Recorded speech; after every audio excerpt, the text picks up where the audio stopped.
Hello students, I hope you all will be doing well. Our today's topic is plant kingdom given on the page 29 of NCERT book. अब हम इसमें plant kingdom में इस chapter में detail में पढ़ेंगे। पहले तो हमने जस्ट ब्रीफ अकाउंट की है सेकंड चैप्टर में बायोलॉजिकल क्लासिफिकेशन में। अब हम इसको एक्सप्लेनेशन के साथ पढ़ेंगे। इसमें फर्स्ट पैराग्राफ जो है वो तो पहले की बात ही बता रहा है कि विटकार ने 5 किंगडम सिस्टम ऑफ क्लासिफिकेशन दिया है, मोनरा, protista, fungi, animalia and Plantae.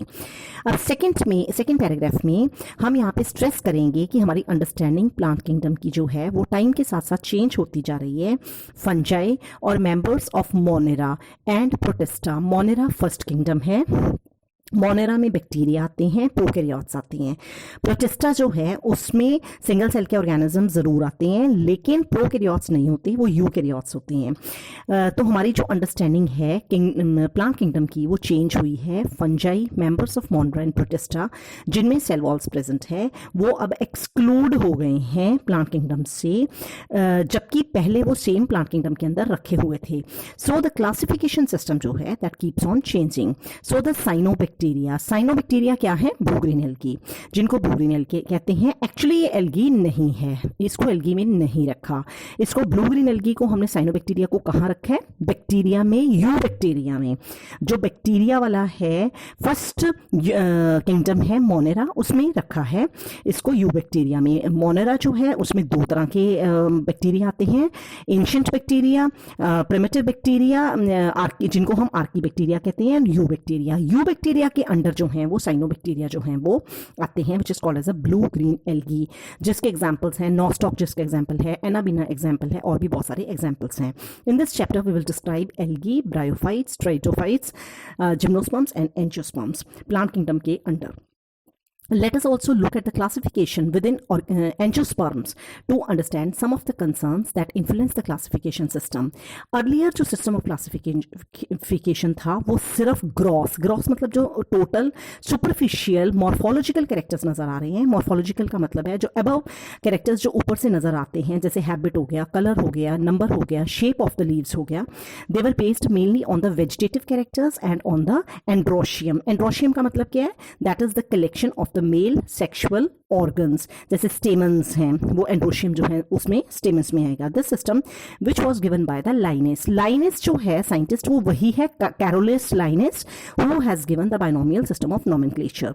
इस तरह के सिस्टम को हमने आर्टिफिशियल सिस्टम कहा है। इसमें सेपरेट क्या हुई है? क्लोजर रिलेटेड स्पीशीज जो हैं वो सेपरेट हो गई हैं since they were based on a few characteristics. Also the artificial system जो है इसको हम आर्टिफिशियल सिस्टम कह रहे हैं। इसमें इक्वल वेटेज दी है वेजिटेटिव एंड सेक्सुअल कैरेक्टर्स को। सेक्सुअल कैरेक्टर्स हम किसको कहते हैं? फ्लावर वाले कैरेक्टर्स को। वेजिटेटिव कौन से कैरेक्टर्स को कहते हैं? रूट हो गया, स्टेम हो गया, लीव्स हो गया। This is not acceptable since we know that often the vegetative characters जो हैं, इसका रीजन ये है कि वेजिटेटिव जो कैरेक्टर्स हैं वो एनवायरनमेंट के साथ अफेक्ट हो जाते हैं। एज अगेंस्ट दिस जो नेचुरल सिस्टम ऑफ क्लासिफिकेशन है फिर वो डेवलप हुआ है, वो बेस्ड किसके ऊपर है? Natural affinities. एफिनिटीज का मतलब है जो क्लोजनेस है अमंग द ऑर्गेनिजम्स के बीच में, और वो कंसिडर कर रहा है नॉट इवन एक्सटर्नल फीचर्स को, पर वो अंदर के जो प्लांट्स हैं उनके अंदर के जो फीचर्स हैं, इंटरनल फीचर्स हैं, उनको भी वो डेमोन्स्ट्रेट कर रहा है। जैसे अल्ट्रा स्ट्रक्चर का मतलब है बहुत बारीकी से लिया हुआ जो स्ट्रक्चर है। एनाटॉमी का मतलब है इंटरनल ऑर्गन्स की स्टडी। एम्ब्रियोलॉजी का मतलब है study of the embryos. Embryos क्या बनते हैं? जाइगोट से माइटोसिस डिवीजन के बाद जो स्ट्रक्चर बनता है उसको एम्ब्रियो कहते हैं। Then phytochemistry. फाइटोकेमिस्ट्री का मतलब है जो सेल्स के अंदर जितने भी केमिकल रिएक्शंस हैं और सेल के अंदर जो केमिस्ट्री है, केमिकल रिएक्शंस हैं, मॉलिक्यूल्स हैं, उनका जो केमिकल स्ट्रक्चर है उसको भी हमने कंसिडरेशन करनी है। और such a classification for flowering plant जो है वो किसने दी है? 2 साइंटिस्ट ने दी है, बेंथम ने और हुकर ने। उसके बाद प्रेजेंट है, प्रेजेंट कौन सा हमारा सिस्टम है? फाइलोजेनेटिक। फाइलोजेनेटिक का बायो में मतलब होता है from the evolution point of view. Evolution क्या चीज है?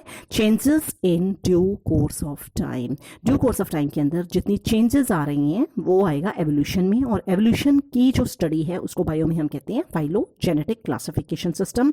इसमें एवोल्यूशनरी रिलेशनशिप आते हैं वेरियस ऑर्गेनिजम्स के अंदर, ये एक्सेप्टेबल है। ये ज्यूम किया जा रहा है कि ऑर्गेनिजम्स जो हैं they belonging to the same taxa. Taxa क्या था? कोई भी लेवल, जैसे हमने हायरार्की पढ़ी है चैप्टर नंबर 1 में, हायरार्की के बीच में क्लास का लेवल है, किंगडम का लेवल है, ऑर्डर का लेवल है, फैमिली का लेवल है, जीनस का है, स्पीशीज का है, वो सारे के सारे क्या हैं? टैक्सा हैं। तो टैक्सा का कॉमन एंसेस्टर है, एंसेस्टर मतलब जहां से वो डेवलप हुए हैं। We now also use the information from many other sources also to help resolve difficulty in classification.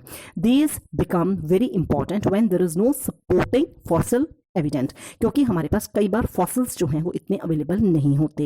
एक हमारे पास आती है न्यूमेरिकल टेक्सोनॉमी। न्यूमेरिकल के बीच में हम कंप्यूटर्स की हेल्प लेते हैं कि सारे ऑब्जर्वेबल कैरेक्टर्स को लेके हमने कंप्यूटर में उसको फीड करा है, फिर उसको हम स्टडी करते हैं। देन नंबर एंड कोड्स जो हैं वो असाइन करे हुए हैं कैरेक्टर्स में, और डाटा जो है उसको प्रोसेस जो है वो करा हुआ है। इस तरीके से ईच कैरेक्टर जो है उसको इक्वल इंपॉर्टेंस आ रही है। At the same time hundreds of the characters जो हैं उनको हम कंसिडर कर सकते हैं न्यूमेरिकल टेक्सोनॉमी में। Then comes a cytotaxonomy. Cytotaxonomy जो है वो क्लासिफिकेशन का इंफॉर्मेशन है, क्रोमोसोम नंबर का हो गया, स्ट्रक्चर का हो गया, बिहेवियर का हो गया।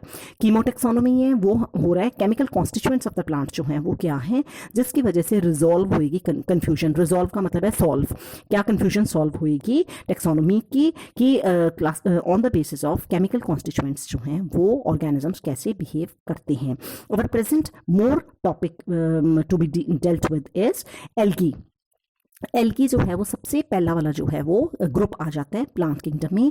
एल्गी ग्रीन कलर की है, यूजुअली क्लोरोफिल बियरिंग है, सिंपल है, थैलोइड। थैलोइड का मतलब होता है बिल्कुल सिंपल अनडिफरेंशिएटेड प्लांट स्ट्रक्चर। एक ऐसा प्लांट स्ट्रक्चर जिसमें कोई डिफरेंशिएशन नहीं है, रूट सिस्टम नहीं है, शूट सिस्टम नहीं है, स्टेम नहीं प्रॉपर बना हुआ, रूट नहीं बनी हुई, कुछ भी नहीं बना हुआ, just a very very small structure, पर वो क्लोरोफिल बियरिंग है। ऑटोट्रॉफिक का मतलब है फूड बना सकता है। लार्जली एक्वाटिक का मतलब है पानी के अंदर प्रेजेंट है, बोथ फ्रेश वाटर में प्रेजेंट है और मेरीन में। फ्रेश वाटर और मेरीन में बेसिक डिफरेंस होता है, फ्रेश वाटर जैसे रिवर का पानी है which keeps on changing, marine sea का वाटर है, ओशन का वाटर है जो परमानेंट है। They occur in a variety of other habitat also. Habitat का मतलब है प्लेस ऑफ लिविंग, जहां पे ऑर्गेनिज्म रहता है। ये मॉइस्ट स्टोन्स में रह सकते हैं, सॉइल्स में रह सकते हैं, वुड में रह सकते हैं। सम ऑफ देम जो हैं वो कई फंजाई के साथ क्लोज रिलेशनशिप बना के रखते हैं जिनको लाइकेंस कहते हैं। कई एल्गी दूसरे एनिमल्स की बॉडी, कोई एनिमल है जैसे स्लॉथ बियर एक एनिमल है, एनिमल की बॉडी के ऊपर ही वो ग्रो कर रही है algae. Form and the size of the algae जो है वो वेरिएबल है। ये कॉलोनियल बायो में हम किसको कहते हैं, जो ग्रुप्स के बीच में एल्गी होती है, ग्रुप में, अकेली नहीं है। अगर अकेली है तो उसको हम सॉलिटरी कहते हैं। तो ये कॉलोनियल है। जैसे वॉलवॉक्स, वॉलवॉक्स है ये पेज नंबर 31 के ऊपर जो फोटो नजर आ रही है, सबसे ऊपर जो पिक्चर नजर आ रही है वो वॉलवॉक्स की कॉलोनी है, डॉटर कॉलोनी है, पेरेंट कॉलोनी है। बहुत सारे वॉलवॉक्स जो हैं वो उसमें इकट्ठे जो हैं वो बने हुए हैं। सो ये जो है वॉलवॉक्स की जो है ये कॉलोनी है। और फिलामेंटस कैसे होते हैं, जैसे इसके साथ ही स्ट्रक्चर है जो यूलोथ्रिक्स का स्ट्रक्चर है। यूलोथ्रिक्स एक धागा सा स्ट्रक्चर है, वो जो धागे धागे जैसे स्ट्रक्चर्स होती हैं they are called as a filamentous structure. तो ये फिलामेंटस फॉर्म है, जैसे यूलोथ्रिक्स का स्ट्रक्चर हो गया। ऐसे ऐसे एक स्पाइरो वगैरह का स्ट्रक्चर है जो आपने क्लास 9th में पढ़ा भी है। A few of the marine forms जो हैं जैसे कैल्प्स हैं वो बहुत मासिव का मतलब है बहुत ज्यादा बड़ी बड़ी प्लांट बॉडीज जो हैं वो बनाते हैं। सो कैल्प्स जो है उसके स्ट्रक्चर्स जो हैं वो भी एल्गी में आते हैं। अब एल्गी रिप्रोड्यूस कैसे करती है, वेजिटेटिव मेथड से भी कर सकती है। वेजिटेटिव का मतलब है प्लांट बॉडी जो है जैसे फ्रेगमेंटेशन से ब्रेक हो गई दोबारा बना सकती है। एसेक्सुअल का मतलब है alone is enough, it doesn't require the other organism. Sexual का मतलब है दो हैं, मेल और फीमेल है, they will be required for the process of reproduction. Vegetative reproduction fragmentation से हो रही है। ईच फ्रेगमेंट जो है वो इसमें डेवलप हो रहा है और इससे थैलस बन रहा है। थैलस का मतलब है अनडिफरेंशिएटेड स्ट्रक्चर बन रहा है। एसेक्सुअल रिप्रोडक्शन जो है वो production of different kinds of spores बना रही है। Spores are the dust like particles, वो बाद में ग्रो कर जाते हैं और वैसा स्ट्रक्चर बना लेती हैं। मोस्ट कॉमन जो स्पोर्स हैं वो जू स्पोर्स हैं।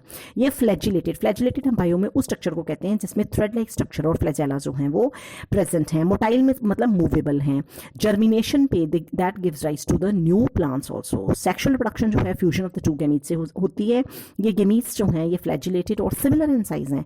सिमिलर इन साइज का मतलब है जैसे यूलोथ्रिक्स हैं उसमें ये सेम है। नॉन फ्लैजिलेटेड है, नॉन फ्लैजिलेटेड का मतलब है नॉन मोटाइल है। सिमिलर इन साइज है जैसे स्पाइरो वगैरह में है। ऐसी रिप्रोडक्शन को हम आइसोगेमस कहते हैं। फ्यूजन अगर डिफरेंट हो गैमीट्स तो उसको एनाइसोगेमस कहते हैं।